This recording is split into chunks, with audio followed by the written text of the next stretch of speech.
నా లైఫ్లో జరిగిన పెద్ద మిస్టేక్ ఏంటో తెలుసా?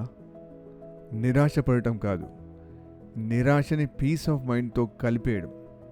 ఈ విషయం నాకు చాలా లేట్గా అర్థమైంది. ఎందుకంటే ఒకప్పుడు నేను అనుకునేవాడిని లైఫ్లో డిసప్పాయింట్మెంట్స్, ఫెయిల్యూర్స్, సాడ్నెస్ ఉండకూడదు.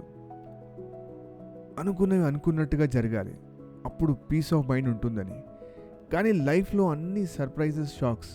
అనుకున్నది జరగకపోవచ్చు, మనం ఎంతో కష్టపడి చేసిన ఫలితం ఇవ్వకపోవచ్చు, ఎంతో ఎక్సైటెడ్గా ఎదురు చూసిన విషయం ఆశించినట్టుగా ఉండకపోవచ్చు.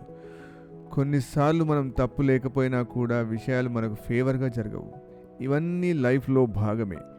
కానీ నేను గమనించిన విషయం ఏంటంటే, మనల్ని ఎక్కువగా హర్ట్ చేసేది సంఘటన కాదు, దానికి మనం ఇచ్చే ఇంపార్టెన్స్.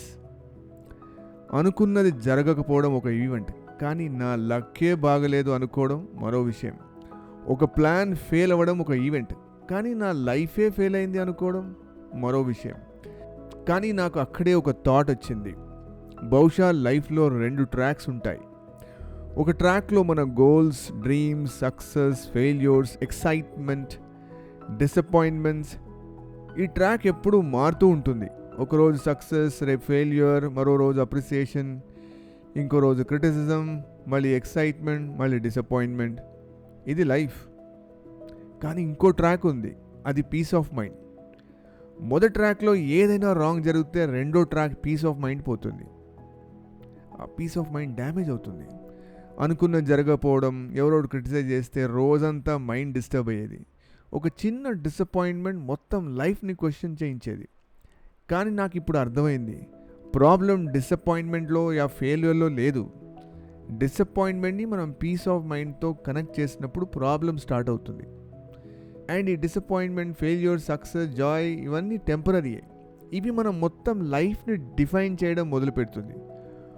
ఒక ఫెయిల్యూర్ మన వాల్యూని డిసైడ్ చేయడం మొదలెడుతుంది. ఒక డిసప్పాయింట్మెంట్ మన ఫ్యూచర్ని ప్రిడిక్ట్ చేయడం మొదలు పెడుతుంది. అక్కడే అసలు బాధ మొదలవుతుంది. డిసప్పాయింట్మెంట్స్ వస్తాయి, ఫెయిల్యూర్స్ వస్తాయి, కొన్ని రోజులు బ్యాడ్గా ఉంటాయి, అది నార్మల్. కానీ నా పీస్ ఆఫ్ మైండ్ దగ్గరికి రాలేవు. ఎందుకంటే ఇవన్నీ టెంపరరీ అని నేను అర్థం చేసుకున్నాను. మళ్ళీ కొత్త రోజు వస్తుంది, మళ్ళీ కొత్త అవకాశాలు వస్తాయి, మళ్ళీ ట్రై చేయొచ్చు. అందుకే ఇప్పుడు ఎవరైనా హ్యాపీగా ఉన్నావా, సాడ్గా ఉన్నా అడిగితే నేను ఒకటే చెప్తాను, హ్యాపీగా ఉన్నా, సాడ్గా ఉన్నా అవన్నీ టెంపరరీ. కానీ నా పీస్ ఆఫ్ మైండ్ మాత్రం ఉంది. అనుకున్నవి జరగవు కొన్ని, అనుకోనివి ఆగవు కొన్ని, జరిగినవన్నీ మన మంచికని అనుకోవడమే మనిషి పని. పీస్ ఆఫ్ మైండ్ని ప్రొటెక్ట్ చేసుకుంటాను. ఎందుకంటే హ్యాపీగా ఉండడం గొప్ప విషయం కావచ్చు, సక్సెస్ఫుల్గా ఉండడం కూడా గొప్ప విషయమే కావచ్చు. కానీ పీస్ ఆఫ్ మైండ్తో ఉండడం మాత్రం అమూల్యమైన విషయం. మీరేమంటారు?